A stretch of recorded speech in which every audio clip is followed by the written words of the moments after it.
my key performance indicators are hip flexion and shoulder internal rotation. They're going to be two ones that I'm going to be very interested in when she comes back in for the next session. Now, you might get that patient coming back in every session, and that shoulder internal rotation may go back to how it was. And again, a lot of that will be how Sarah's breathing throughout the day. She takes 20,000 breaths throughout the day. She goes back into a stressful environment, whatever that is. We need to take that into consideration as well, that it's may not be just enough to do a little bit of hands-on treatment, okay, that we need to probably address what's stressing her and how to stop those thoughts, those feelings, those behaviors that are ultimately stressing her, which we'll cover in module 9 and module 10, okay? So that's your ribcage mobility.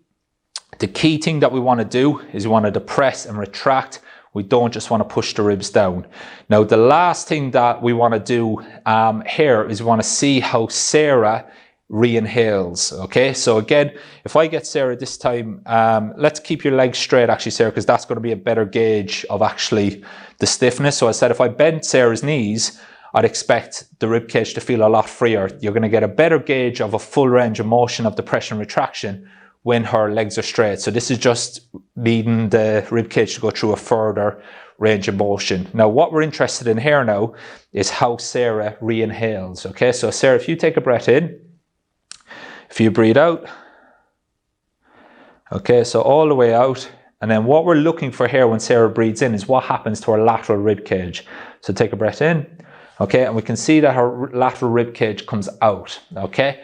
So why that's very important, okay, is we want to create as much of a dome shape through the diaphragm as possible, okay?